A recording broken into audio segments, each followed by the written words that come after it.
Okay, students, really sorry for that interruption. That current actually went off and पूरा dark हो गया, आप लोगों को पता नहीं, समझ में नहीं आया होगा.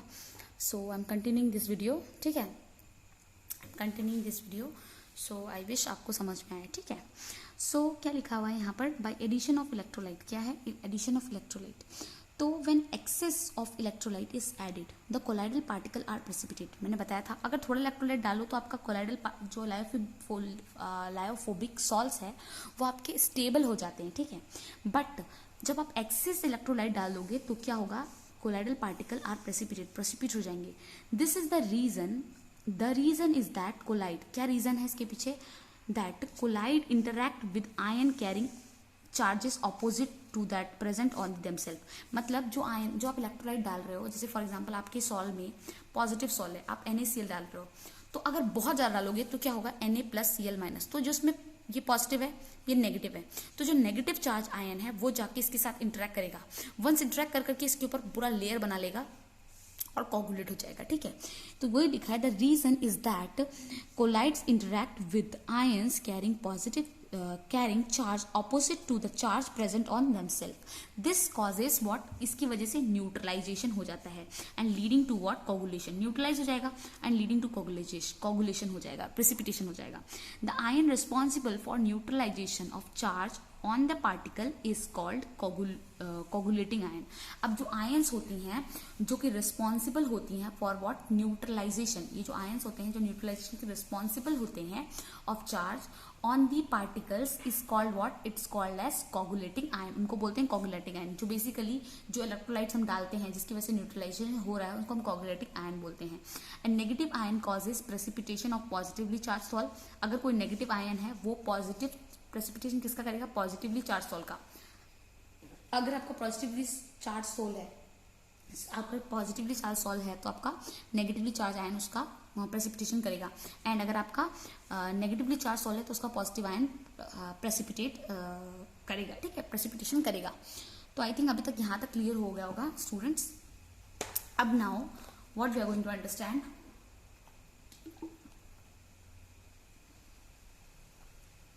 One minute.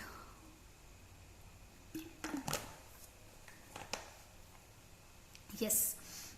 And now what is written here? It has been observed that generally the greater the valency of foculating ion added, foculating ion जो added as electrolyte की तरह डाले जा रहे हैं. तो ठीक है, it has been observed that generally the greater the valency of the foculating ion added, greater is the power to cause precipitation.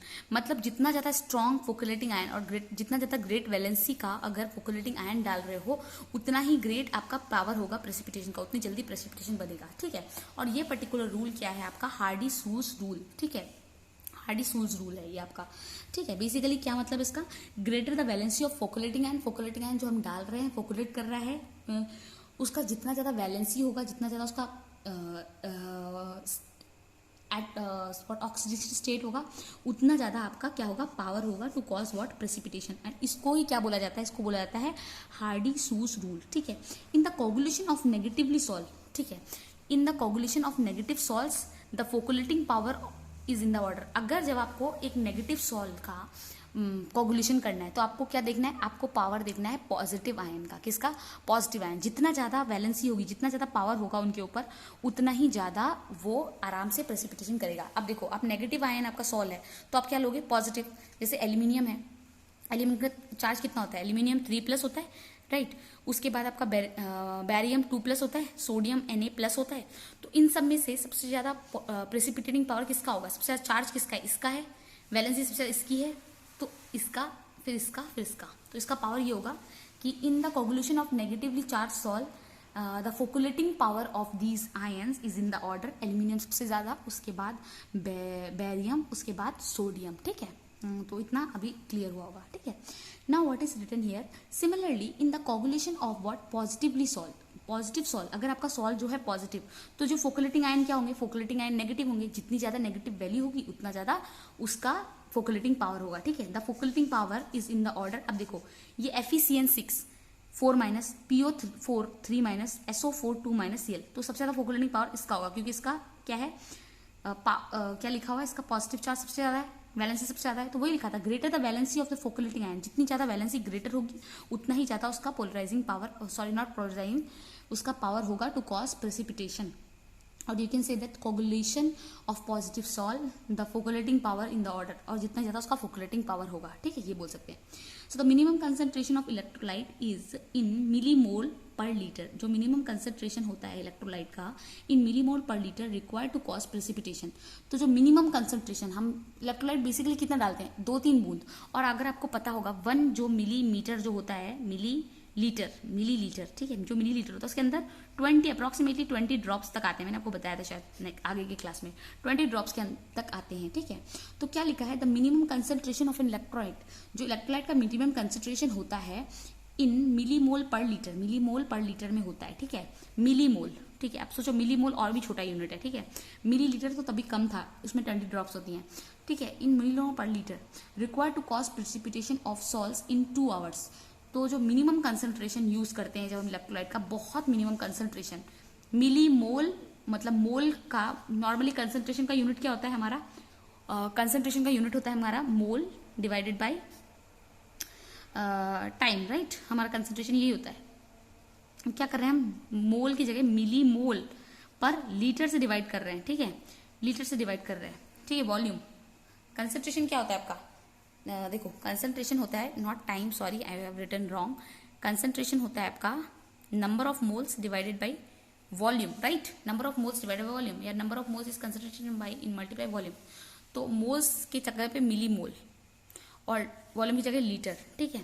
तो जब मिनिमम कंसंट्रेशन ऑफ इलेक्ट्रोलाइट, जो मिनिमम कंसंट्रेशन होता है इलेक्ट्रोलाइट का in what, in milli mole per litre, किसमें, milli mole per litre, required to cause what, required to cause precipitation, what, required to cause precipitation of salt, किसका, salt का precipitation in what 2 hours is called as coagulating value. Coagulating value क्या होता है, minimum concentration of electrolyte require, हाँ, minimum concentration of electrolyte in millimole per litre required to cause coagulation of salt in 2 hours. मतलब minimum जो concentration होता है electrolyte का, बहुत minimum concentration basically millimole per litre, और रिक्वायर्ड टू क्या, precipitation करने के लिए, इन सॉल्ट का प्रेसिपिटेशन करने के लिए 2 घंटे के अंदर is called as what, coagulating value. So the smaller the quantity needed the higher will be the coagulating power of ion. मतलब जितनी ज्यादा कम क्वांटिटी लेंगे, द स्मॉलर द क्वांटिटी हम लेंगे उतना ही ज्यादा क्या होगा, कोगुलेटिंग पावर होगा. क्या होगा, कोगुलेटिंग पावर होगा. तो आई थिंक यहां तक बातें अभी तक क्लियर हो गई होंगी, ठीक है. Now the next point that comes is what, coagulation of lyophobic salts. किसके बारे में बात करने वाले हैं हम, कोगुलेशन ऑफ लायोफोबिक सॉल्ट्स के बारे में बात करने वाले हैं. तो yes, now we can see, and now you can see I think, right. So क्या है, कोगुलेशन ऑफ लायोफोबिक सॉल्ट्स. तो लायोफोबिक सॉल्ट्स हमको पता है ज्यादा इतने स्टेबल नहीं होते हैं, उनका जल्दी से कोगुलेशन हो जाता है. तो और कैसे कर सकते हैं कोगुलेशन, ठीक है. So there are 2 factors which are responsible for the stability of lyophobic salts. 2 factor ऐसे हैं जो कि रिस्पॉन्सिबल हैं किसके लिए, stability of what, lyophobic salt की स्टेबिलिटी के लिए रिस्पॉन्सिबल हैं. These factors are charge and solvation. कौन से 2 फैक्टर, एक चार्ज है, एक सॉल्वेशन है, ठीक है, जो कि स्टेबिलिटी ऑफ लायोफिलिक, हम देखो लायोफोबिक, सॉरी मैंने लायोफोबिक बोला 2 बार, बट लायोफोबिक तो सॉल्ट हमारा ऐसे ही कोगुलेट करता है, उसको कोगुलेशन से बचाने के लिए हम उसमें इलेक्ट्रोलाइट ऐड करते हैं, राइट. तो लायोफिलिक सॉल्ट को कोगुलेट कैसे कर सकते हैं, ठीक है, वो बता रहे हैं. लायोफिलिक सॉल्ट जो कि हमारा स्टेबल होता है, तो उसके लिए 2 फैक्टर रिस्पॉन्सिबल हैं कि जो बेसिकली लायोफिलिक जो सॉल्ट्स होते हैं वो आपके कोगुलेट इसलिए नहीं करते क्योंकि वो स्टेबल होते हैं, और उनकी स्टेबिलिटी जो होती है वो 2 चीजों पे डिपेंड करती है. एक होता है चार्ज, दूसरा होता है solvation of the colloidal particle. Charge कितना है कोलॉइडल पार्टिकल पे, और सॉल्वेशन कैसा है कोलॉइडल पार्टिकल का.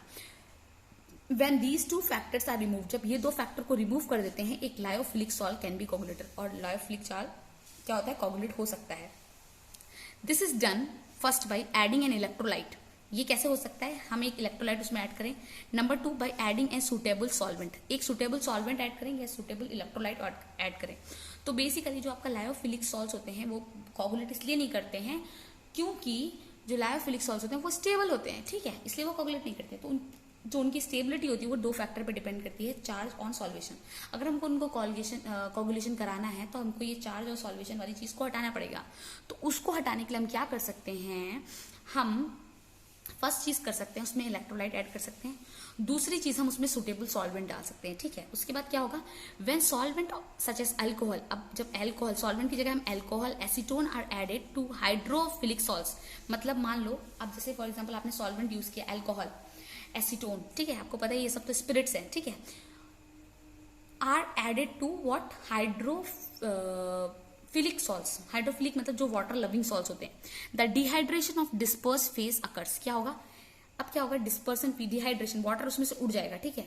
जैसे आप जब हम सॉल्वेंट सच एज अल्कोहल और एसीटोन यूज करते हैं, ऐड करते हैं किसमें, हाइड्रोफिलिक सॉल्ट्स में, हाइड्रोफिलिक मतलब वाटर लविंग सॉल्ट्स में, तो डिहाइड्रेशन किसका हो जाता है, डिस्पर्स फेज का डिहाइड्रेशन हो जाता है, मतलब वाटर उड़ जाता है उसमें से। Under this condition small quantity of electrolyte can bring coagulation, अब इस कंडीशन में क्या करना है, हमको थोड़ा सा इलेक्ट्रोलाइट डाल देना है और वो कोगुलेशन कर देगा। सबसे पहली चीज क्या करनी पड़ेगी हमको, या तो by adding electrolyte, number second is by adding a suitable solvent. तो सबसे पहले अगर आपको जैसे फॉर एग्जांपल आपके पास हाइड्रोफिलिक सॉल्ट्स है, उसमें आप सॉल्वेंट डाल दो, अल्कोहल और ईथर दोनों उड़ जाता है बहुत जल्दी, ठीक है, उसको ईथर या एसीटोन डाल दो, ठीक है, बहुत जल्दी उड़ जाता है। एसीटोन क्या है आपका, नेल पेंट में जो स्पिरिट होता है, ठीक है, नेल रिमूवर में जो होता है वो आपका एसीटोन है, राइट। अल्कोहल तो सबको पता है, सैनिटाइजर में अल्कोहल आता है, जल्दी से उड़ जाता है, ठीक है, तो ये बेसिकली स्पिरिट है। अब क्या होगा, जब ये डाल दिया जाता है वाटर में, हाइड्रोफिलिक में डाल दिया जाता है, हाइड्रोफिलिक मतलब वाटर लविंग सॉल्ट्स में डाल दिया जाता है, तो उसमें क्या होता है, जो डिस्पर्स फेज के पार्टिकल है ना वो डिहाइड्रेट हो जाते हैं, डिहाइड्रेट मतलब उनमें से वाटर निकल जाता है। अब इस समय पे अगर हम थोड़ा सा इलेक्ट्रोलाइट डालें तो आपका क्या होगा, ये जो लायोफिलिक सॉल्ट्स है वो आपका कोगुलेट करके प्रेसिपिटेट बना लेगा, ठीक है। तो आई थिंक यहाँ तक आपका क्लियर हुआ होगा कि क्या होता है, ठीक है। नाउ प्रोटेक्शन ऑफ कोलाइड्स, ठीक है, अब क्या है हमारा नेक्स्ट, प्रोटेक्शन ऑफ कोलाइड्स, ठीक है। प्रोटेक्शन ऑफ कोलाइड में क्या है, सबसे पहले कि हमने पढ़ लिया कोगुलेशन कैसे करते हैं लायोफिलिक सॉल्ट्स का, अब प्रोटेक्ट कैसे करते हैं कोलाइड्स को, ठीक है, protection of collide.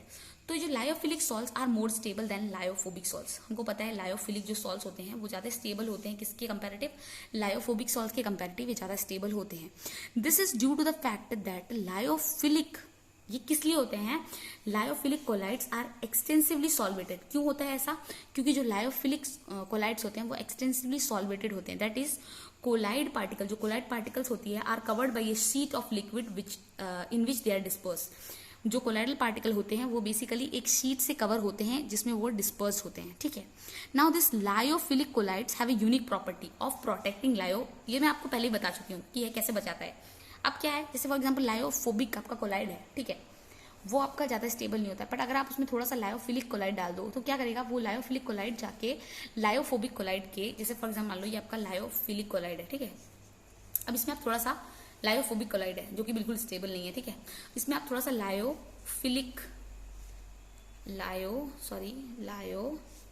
What I am writing, one second colloid डाल दोगे तो लायोफिलिक क्या करेगा, ये लायोफोबिक कोलाइड है इनके बाहर जाके क्या करेगा, लेयर बना लेगा, ठीक है। अब इसके बाद अगर इसमें इलेक्ट्रोलाइट भी कितना भी ऐड कर दो तो जो इलेक्ट्रोलाइट आएगा वो लायोफिलिक के बाहर पे एक सरफेस बनाएगा, ठीक है, वो अंदर के इसको टच नहीं कर पाएगा, तो इससे वजह से प्रोटेक्शन हो जाएगा कोलाइड का। तो वही बोल के रखा है, lyophilic colloids have a unique property of protecting lyophobic colloids when a lyophilic salt is added to a lyophobic salts, जब एक लायोफिलिक सॉल्ट को लायोफोबिक सॉल्ट में ऐड करते हैं, the lyophilic particle from a layer, जो lyophilic part है वो form बनाता है, लेयर बना देता है around lyophobic particles and thus protect latter from light. अब उसके बाद आप कितने भी इलेक्ट्रोलाइट डाल दो तो वो जो लायोफिलिक है वो आपकी प्रोटेक्ट करता है लायोफोबिक सॉल्ट्स को from electrolyte, and lyophilic colloids used for this purpose are called protective colloid. और जो लायोफिलिक कोलाइड जो यूज होते हैं इस पर्पस में, जो लायोफोबिक कोलाइड को हेल्प करते हैं, प्रोटेक्ट करते हैं, ठीक है, वो उनको बोला जाता है प्रोटेक्टिंग कोलाइड्स। क्या बोला जाता है, प्रोटेक्टिंग कोलाइड। इस तरह से हम प्रोटेक्शन देते हैं ऑफ कोलाइड को। और बेसिकली किसको प्रोटेक्शन की जरूरत पड़ती है, वो हमारा लायोफोबिक कोलाइड को प्रोटेक्शन की जरूरत पड़ती है। और कौन उसको प्रोटेक्शन देता है, वो हमारा लायोफिलिक कोलाइड उसको प्रोटेक्शन देता है। दैट्स वाई उसको क्या और भी बोला जाता है, उसको ये भी बोला जाता है, उसको प्रोटेक्टिव कोलाइड भी बोला जाता है। Now one more thing is what, emulsion, ठीक है।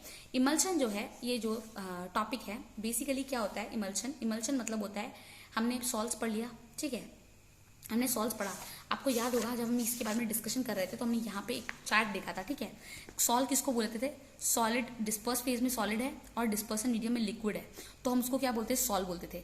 अब इमल्शन किसको बोलते थे, disperse phase and dispersion medium दोनों लिक्विड है तो हम उसको इमल्शन बोलते थे। क्या बोलते थे, इमल्शन बोलते थे, ठीक है।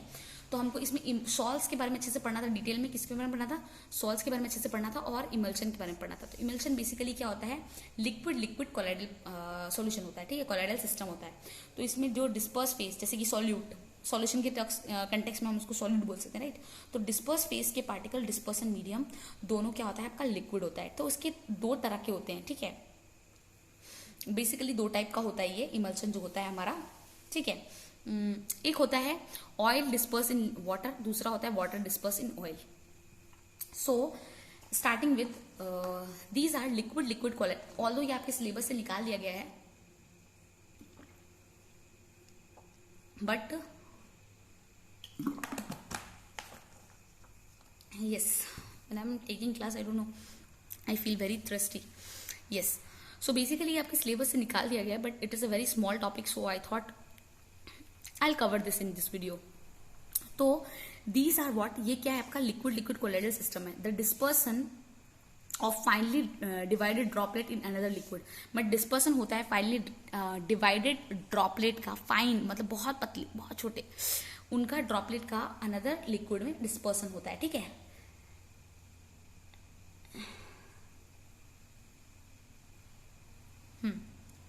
If a mixture of two immiscible liquid, अगर कोई मिक्सचर ऑफ टू इमिजिबल मतलब जो आपस में मिक्स नहीं होते हैं, ठीक है, इमिजिबल और पार्शियली मिजिबल या फिर हल्का हल्का मिजिबल लिक्विड को शेक किया जाता है, a course of dispersion of one layer in the another is obtained.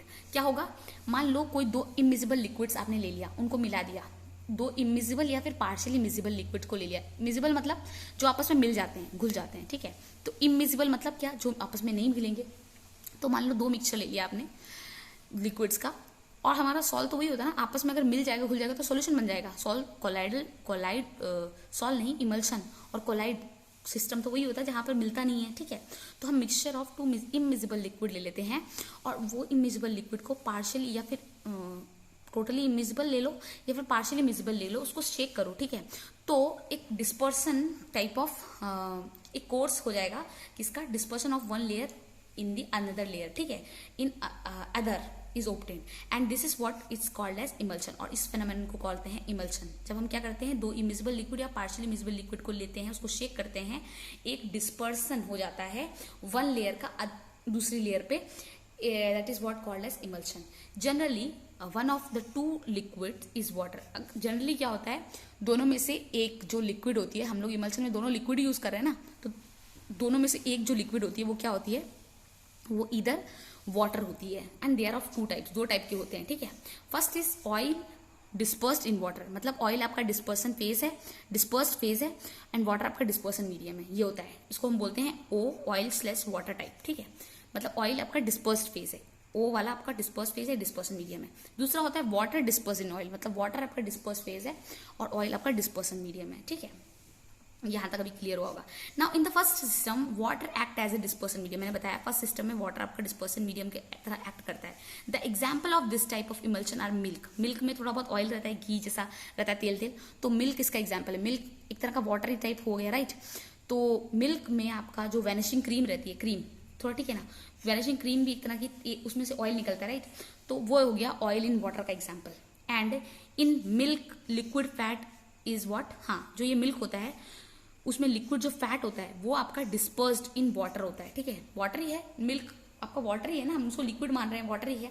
तो इन द सेकंड सिस्टम क्या है, oil act as disperse medium. इसमें ऑयल आपका डिस्पर्स मीडियम का जैसा काम करता है। Common example of this type is butter and cream. इसका जो कॉमन एग्जाम्पल है वो क्या है, बटर एंड क्रीम है, ठीक है। तो अब इसमें बहुत कुछ और भी चीजें लिखी हुई हैं। Emulsion of oil in water are unstable and sometime they are separated into two layers on standing. For stabilization of an emulsion a third component called emulsifying, या तो इसमें क्या बोल के रखा है, इमल्शन जो होते हैं जनरली ये जो होते हैं वो ज़्यादा स्टेबल नहीं होते, इनको स्टेबल करने के लिए हम क्या यूज़ करते हैं, इमल्सीफाइंग एजेंट यूज़ करते हैं। The emulsifying agent form interfacial film between the suspended particle and the medium. तो ये बेसिकली एक तरह का जैसे जो पार्टिकल्स में मिले हुए हैं और क्योंकि दोनों लिक्विड ही हैं और आपस में घुलते नहीं, तो इन दोनों के बीच में एक फिल्म बना देता है, वो इंटरफेशियल फिल्म बनाता है between what, suspended particles and the medium. Medium के बीच में पार्टिकल जो प्रेजेंट है और उसके बीच मीडियम के बीच में एक फिल्म टाइप बना देता है। द प्रिंसिपल इमल्सीफाइंग एजेंट, जो इमल्सीफाइंग एजेंट जो कि बेसिकली उनको स्टेबल बनाते हैं, इमल्सीफाइंग एजेंट फॉर वाटर, मतलब ओ मतलब oil is disperse particle and water is disperse on medium, ठीक है। इमल्शन आर प्रोटीन, उसका एग्जाम्पल क्या है, protein, gum, natural and synthetic soap etcetera. And जिसमें वाटर आपका क्या है, डिस्पर्स पार्टिकल, डिस्पर्स फेज है, और ऑयल आपका डिस्पर्स, उसका एग्जांपल है heavy metal salts of fatty acid. क्या है example, heavy metal salts of fatty acid, long chain alcohol and lamp pack. तो अभी के वीडियो को हम यहीं पे स्टॉप करते हैं, काफी लंबा हो जाएगा कि आगे का भी एक वीडियो बचा हुआ है तो मैं दोनों को साथ में अपलोड करूंगी। सो अभी के लिए यहीं पे स्टॉप करते हैं। नेक्स्ट वीडियो में हम कोलाइड अराउंड अस पढ़ के ये चैप्टर को यहीं पे खत्म कर देंगे। That's all student, thank you for the today's class. And yes, आप लोग पढ़ाई करते रहें, ये मत सोचिए कि वीडियो बहुत ज्यादा आ रहे हैं। डेली आधे घंटे का वीडियो आता है, अगर 1 घंटे का भी आता है तो लेस देन 1 घंटा ही होता है। तो आप लोग बस वीडियो कंटिन्यूसली देखें, सीखें, और जरूरी नहीं हार्ड एंड फास्ट रूल एक दिन में सारे वीडियो देख लो। गिफ्ट टाइम पूरा दिन आपके पास रहता है, कभी दिन देख लो, सुबह देख लो, एक शाम को देख लो, ऐसे पढ़ो। और नहीं भी देखना तो आप एनसीईआरटी से पढ़ना शुरू कर दो। So thank you student, this is for today's class, thank you.